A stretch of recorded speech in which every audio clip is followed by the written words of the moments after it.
10 साल के अंदर अंदर भारत इतना ज्यादा ताकतवर कैसे हो गया? जो कभी एक घटिया देश पाकिस्तान से लड़ता था, आज वो चीन से लड़ रहा है और अमेरिका तक से लड़ रहा है। ऐसा क्या हुआ इन 10 साल के अंदर अंदर कि भारत इतना ज्यादा ताकतवर हो गया? इस बारे में समझेंगे। और भारत चीन को हराने के लिए क्या क्या रणनीति बना रहा है, इस वीडियो में ये भी हम समझने वाले हैं। तो दुश्मन का दुश्मन क्या होता है? दोस्त होता है। अमेरिका का सबसे बड़ा दुश्मन इस समय कौन है? चाइना है। और वही इंडिया का सबसे बड़ा दुश्मन भी इस समय चाइना है। इसीलिए अमेरिका और भारत दोनों के दोनों आपस में दोस्त है। पर दोस्त क्या है? दोस्ती ऐसे नहीं चलती, कुछ ना कुछ लेना देना पड़ता है। तो यहाँ पर अमेरिका के पास क्या है? पैसा बहुत ज्यादा है, बहुत ज्यादा, मतलब बहुत ज्यादा पैसा है, टेक्नोलॉजी भी बहुत ज्यादा है। तो ये चाहते हैं हमें कहीं ना कहीं काम करने वाली जनता मिल जाए, जो हमारी किसी देश में हम जाकर के फैक्ट्री लगा ले। तो ये पहले कहाँ पर फैक्ट्री लगाते थे? चाइना में लगाते थे। पर चाइना लगातार इसकी वजह से इतना ज्यादा मालदार हो गया कि अब चाइना क्या हो गया? अमेरिका को बहुत ज्यादा भाव नहीं देता। और अमेरिका क्या चाहता है? किसी दूसरे देश को ढूंढा जाए जहां पर हम अपनी फैक्ट्री लगा सके। वही देश कौन सा है? अब हमारा भारत देश है, वो प्यारा सा देश। क्योंकि यहाँ पर आपको मजदूरों की संख्या भर भर के मिलेगी, क्योंकि हमारी पॉपुलेशन क्या है? बहुत ही ज्यादा है। स्किल भी लोगों के अंदर है। अगर आप यहाँ पर काम दोगे तो आदमी क्या करेंगे? जुगाड़ करके किसी ना किसी तरीके से अपना काम कर ही देंगे। इसीलिए भारत की जनता क्या है? बहुत ही ज्यादा खतरनाक है। और इसी चीज को देख करके अमेरिका क्या चाह रहा है कि भारत में बहुत ही ज्यादा क्या लगाई जाए? कंपनी लगाई जाए, ताकि यहाँ पर सस्ते से सस्ते पैसे में ही चीजें बन सके। पर सबसे बड़ी दिक्कत क्या थी? दिक्कत ये थी कि 2014 से पहले भारत की सड़कें इतनी खराब थी, आपको पता ही होगा। अगर 100 किलोमीटर भी एक जगह से दूसरी जगह पर जाना पड़े तो लगभग 4 से 5 घंटे लग जाते थे। गड्ढे में सड़क थी या सड़क में गड्ढे, ये कुछ पता नहीं था। पर मोदी जी जैसे ही आए, उन्होंने क्या करवाया? सबसे पहले सड़कों का निर्माण करवाना शुरू करा। सड़कें क्यों जरूरी है? अगर देखो हम कहीं पे एक जगह से दूसरी जगह फैक्ट्री लगा रहे, तो इस फैक्ट्री में से हमें क्या करना पड़ेगा? एक जगह से दूसरी जगह सामान भेजना पड़ेगा। और सामान कैसे जाएगा? ट्रकों से जाएगा। और ट्रक कहाँ पर चलती है? रोड पर चलती है। अगर रोड ही खराब हो गए तो एक जगह से दूसरी जगह पर सामान नहीं जा पाएगा। इसीलिए क्या करता था अमेरिका? चाइना में क्या करता था? फैक्ट्रियां लगाता था। अब वही फैक्ट्री ज्यादातर अमेरिका कहाँ पर लगा रहा है? भारत में लगा रहा है। उसके अलावा अमेरिका और भी चीजें हैं जो अमेरिका और चाइना एक दूसरे से आपस में दुश्मन है, और उसका फायदा भारत कैसे उठा रहा है वो समझो। अमेरिका इस समय सबसे ज्यादा ताकतवर और सबसे ज्यादा पैसे वाला देश है। इसीलिए वो एक जगह से दूसरी जगह अपना सामान एक दूसरे देश में भेजता रहता है। जब एक देश से दूसरे देश में सामान भेजना हो, जैसे इसने यहाँ पर एप्पल का फोन बनाया और एप्पल का फोन इसको कहाँ भेजना है? इंडिया में भेजना है। तो कैसे भेजेगा? देखो यहाँ पर अमेरिका है, यहाँ पर इंडिया है। तो ये क्या करते हैं? बड़े बड़े जहाज, बड़े बड़े कंटेनर, सिर्फ पानी वाले जहाजों में भर भर करके यहाँ पर किसके रास्ते? समुद्र के रास्ते कैसे ऐसे भेजा जाता है। तो यानी कि ज्यादातर व्यापार क्या होता है?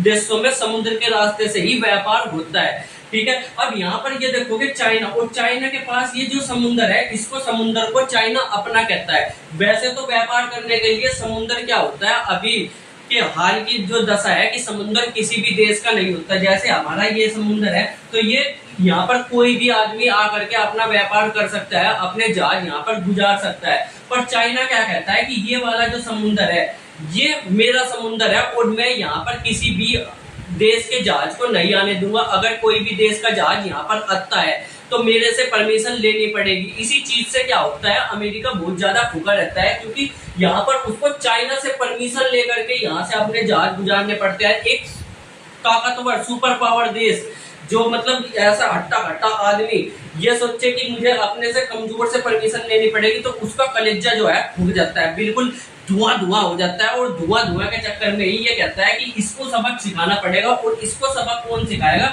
भारत सिखाएगा। इसीलिए क्या करता है अमेरिका? भारत का साथ देता है चाइना को सबक सिखाने के लिए। अब किस तरीके से देता है वो भी समझो। तो दुश्मन का दुश्मन दोस्त होता है, और यही स्ट्रेटेजी क्या है भारत ने अपनाई है। यहाँ पर देखोगे तो ये है चाइना, ये क्या है? चाइना। और यहाँ पर ये क्या है? वो समुद्र है जिस पर विवाद होता है। अब इस समुद्र से लगा हुआ देश कौन सा है? जापान है। और जापान के साथ क्या होता है, चाइना हमेशा लड़ता ही रहता है, इसलिए जापान इसका क्या है, कट्टर दुश्मन है।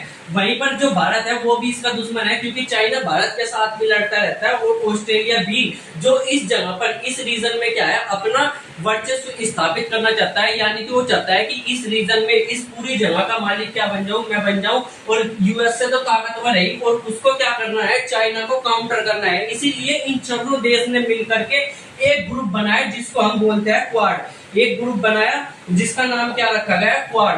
क्वाड मतलब 4 देशों का ऐसा ग्रुप जो चाइना को काउंटर, चाइना को नीचा दिखाने के लिए बनाया गया है, जिसके सदस्य कौन कौन है, पहला है भारत, दूसरा है जापान, तीसरा है अमेरिका और चौथा है ऑस्ट्रेलिया। ये देखो इस समय चाइना कितना ज्यादा ताकतवर है कि 4 बड़े बड़े देशों को उसको रोकने के लिए यहाँ पर षड्यंत्र रचना पड़ रहा है। तो चाइना ताकतवर तो लगातार बनता जा रहा है। हम भी बन सकते थे ताकतवर, पर हमारी पॉलिसी इतनी घटिया रही आजादी के बाद से। अगर कोई ढंग की पॉलिसी बनाई होती जो हमारे नेता है, तो हम आज के समय में चाइना से ज्यादा ताकतवर हम होते। पर फिलहाल देर आए दुरुस्त आए, अब हम लगातार अपने आप में बदलाव कर रहे हैं और होपफुली आने वाले 20 से 30 से 40 साल के अंदर अंदर हम चाइना से भी ताकतवर हो करके उभरेंगे। और अगर ऐसा ही चलता रहा जैसा अभी के समय में चल रहा है, जितनी तेजी से भारत आगे बढ़ रहा है उतनी ही तेजी से भारत आगे बढ़ता रहा, तो 40 साल के अंदर अंदर हम चाइना को पीछे छोड़ देंगे। चाइना ताकतवर तो बन गया, इतना कैसे बन गया और कैसे छोटे देशों को वो दबाता है उसके बारे में समझो। उसकी एक जो योजना है वो है BRI प्रोजेक्ट। क्या है BRI? Belt and road initiative. इसका मतलब क्या है, जो चाइना है वो कहता है कि हमें पूरे विश्व में क्या एक ऐसा रास्ता बनाना चाहिए जो कहीं से कहीं पर भी हम व्यापार कर सके। अभी के समय में ज्यादातर व्यापार कहाँ से होता है, समुद्र के रास्ते से होता है। पर समुद्र के जो बड़े बड़े जहाज होते हैं उन्हें रुकने के लिए भी तो एक जगह चाहिए। जैसे हमारा जो रेलवे है वो किस एक स्टेशन पर आकर रुकती है, इसी तरीके से जो समुद्र के बड़े बड़े जहाज होते हैं वो जिस जगह पर आकर रुकते हैं उसको बोलते हैं बंदरगाह। पर यहाँ पर क्या है, छोटे छोटे देशों के पास बंदरगाह जैसी कोई चीज नहीं है। इसीलिए जो चाइना है वो लोगों को, जो छोटे छोटे देश है उनको कर्जा दे करके वहां पर उनकी जगह पर बंदरगाह बनवाता है। जैसे कि यहाँ पर इसने किसको फंसाया, श्रीलंका को, जो हमारे छोटा सा देश है ना हमारे साथ, श्रीलंका, उसको फंसाया और उसको कहा कि देख भाई तू यहाँ पर क्या बना ले, एक बंदरगाह बना ले, हम्बनटोटा बंदरगाह बना ले और इससे तेरी बहुत ज्यादा कमाई होगी। क्योंकि ये एक स्टेशन के तरीके से, क्या जैसे एक स्टेशन पे रेल रुकती है तो वहां पर कमाई होते हैं ना, तो इसी तरीके से अगर यहाँ पर बहुत बड़े बड़े जहाज आकर के रुकेंगे तो यहाँ पर इसकी कमाई होगी। तो क्या हुआ, श्रीलंका इसके बहकावे में आ गया और उसने कहा कि हाँ ठीक है मैं ये जहाज बनाऊंगा, ये बंदरगाह बनाऊंगा, पर इसके लिए इसको पैसा भी तो चाहिए था, फ्री में तो बनेगा नहीं। तो इसको पैसा किसने दिया, चीन ने दिया। इसको पैसा जो श्रीलंका को है पैसा दिया चीन ने, और चीन ने पैसा दिया जब तक बना रहा था जब तक तो ठीक, पर फिर कुछ समय बाद ये कहने लगा कि अब जो पैसा मैंने तुझे दिया था इस बंदरगाह को बनाने के लिए मुझे वापस कर। अब यहाँ पर बिजनेस हर किसी के बस की बात नहीं होती और श्रीलंका के में इसके द्वारा बिजनेस कर ही नहीं पाया, ये बिजनेस नहीं कर पाया, इसलिए ये बंदरगाह क्या हो गया, ठप हो गया। अब चीन ने क्या कर लिया, इस बंदरगाह को ही अपने पास रख लिया। जो क्या है तेरे बस की कर्जा देना तो है नहीं, ये तू मुझे ही दे दे। ये बंदरगाह किसने छीन लिया, चीन ने छीन लिया। किससे, श्रीलंका से। और यहाँ पर अपनी क्या है मिलिट्री तैनात कर दी। अब ये भारत के लिए बहुत बड़ा झटका है, क्योंकि देखो यहाँ पर चीन की मिलिट्री है तो यहाँ पर भी चीन की मिलिट्री आ गई इस समय। तो ये क्या है भारत के लिए बहुत ही बड़ा खतरा है। इस खतरे को देखते हुए क्या करता है भारत और अपनी स्ट्रेटेजी अपनाता है, जैसे कि जापान, यह है चीन, और चीन के पास ही एक देश है जापान। तो यहाँ पर क्या करता है चीन, भारत क्या करता है, जापान को सैनिक प्रशिक्षण देता है, यानी कि उनकी जो आर्मी है जापान की आर्मी, उसको कौन ट्रेनिंग देता है, भारत की आर्मी देती है। इस समय भारत की आर्मी सबसे खतरनाक और सबसे ताकतवर आर्मी है। हालांकि हमारे पास बहुत ज्यादा अच्छे हथियार नहीं है, पर आर्मी हमारी एक नंबर है, एकदम सॉलिड। और ज्यादातर देश क्या कहते हैं कि हमारी जो आर्मी है उसको ट्रेनिंग कौन दे, भारतीय आर्मी। इसीलिए हम कहते हैं कि भारतीय आर्मी पर हमें गर्व है। हम नेता की बुराई कर सकते हैं, जैसे मोदी को हमने गाली दे दी, राहुल गांधी को हमने गाली दे दी, पर कभी भी भारत का कोई भी आदमी आर्मी को गाली देता हुआ नहीं मिलेगा। क्योंकि आर्मी जब युद्ध लड़ी है तब आर्मी युद्ध जीतती है। बस एक गलती है हमारे नेता की, जो चाइना से हम युद्ध हार गए थे, नहीं तो हमेशा हमने जहां पर भी युद्ध लड़ा है वही हमने जीता है। इसके अलावा अगर आप देखो तो ये जो रीजन है इसको बोलते हैं इंडो पैसिफिक रीजन। ये हमारा प्यारा सा भारत है, ये हमारा प्यारा सा भारत है, और ये है चाइना। और इस जगह पर क्या है, बहुत सारे देश भी है, जैसे ऑस्ट्रेलिया हो गया, इंडोनेशिया हो गया, फिलीपींस हो गया, जापान हो गया, और यहाँ पर एक वियतनाम हो गया। ये सारे के सारे देश क्या है, चाइना से परेशान है, क्योंकि चाइना इतना ताकतवर देश बन गया, तो उसके साथ वो चाहता है कि सारे के सारे जितने भी आस पड़ोस के देश है सारों को हड़प लूं। इसीलिए सारे के सारे देश क्या रहते हैं, चाइना से परेशान रहते हैं। और इसी चीज का फायदा किसने उठाया, भारत ने उठाया। और भारत कह रहा है कि चाइना को हम अकेले नहीं, इन सबके साथ मिलकर क्या करेंगे, काउंटर करेंगे। इन सबके साथ मिलकर पहले इन सारे देशों को एकजुट करके इनको अपने साथ लाओ, और फिर चाइना से निपटेंगे हम। इसी को ही बोलते हैं एक्ट ईस्ट पॉलिसी। क्या बोलते हैं, एक्ट ईस्ट पॉलिसी। इसमें क्या कहता है, भारत 4C पर जोर देता है। 4C का मतलब हो गया कनेक्टिविटी, कॉमर्स, कल्चर और कैपेसिटी बिल्डिंग। इसका क्या मतलब हुआ, देखो ये क्या है, ये सारे के सारे देश में भारत क्या करता है, इन 4 तरीके से इन्वेस्ट करता है। पहला क्या, कनेक्टिविटी, यानी कि भारत जो करेगा, जो आस पड़ोस के देश है जैसे भूटान हो गया, म्यांमार हो गया, बांग्लादेश हो गया, इन सब जगह क्या करेगा, पहले तो इनके रोड बनवाएगा अच्छे अपने खर्चे पर। ये कुछ हम मिलाएंगे, कुछ आप मिलाओ, इस तरीके से क्या करेगा, रोड बनवाएगा, ताकि दो देशों के संबंध में क्या हो सके, मित्रता आ सके, दोनों देश आपस में दोस्त बन सके।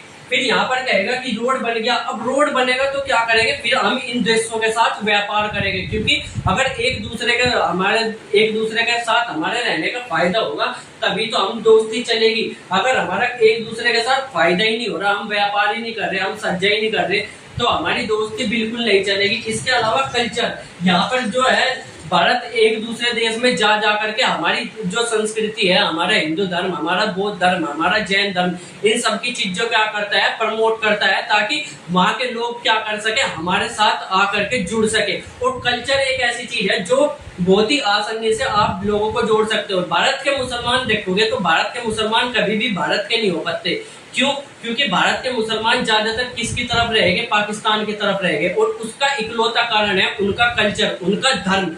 सऊदी अरब की तरफ रहेंगे, क्यों? क्योंकि वे मुसलमान के धर्म की तरफ है। फिलिस्तीन का साथ देंगे क्योंकि वे मुसलमान है। इसीलिए भारत क्या कर रहा है, भारत देख रहा है कि अगर दूसरे देशों के नागरिक को हमारे साथ मिलाना है तो सबसे पहले अपना धर्म, अपना कल्चर प्रमोट करो, हमारा रहन सहन प्रमोट करो। इसीलिए भारत आस पड़ोस के देशों में जाकर के हिंदू धर्म का क्या करता है, समर्थन करता है, और उसको प्रमोट करता है, दूसरे धर्मों इसको बताता है कि देखो हमारा हिंदू धर्म कितना फायदेमंद है, कितना अच्छा है, और इससे भारत को बहुत ही ज्यादा फायदा मिल भी रहा है। उसके साथ साथ कैपेसिटी बिल्डिंग, यानी कि देखो ऐसा है कि लोग हो गए, पर लोगों के पास पैसा भी तो होना चाहिए खर्च करने के लिए, तभी तो व्यापार बढ़ेगा।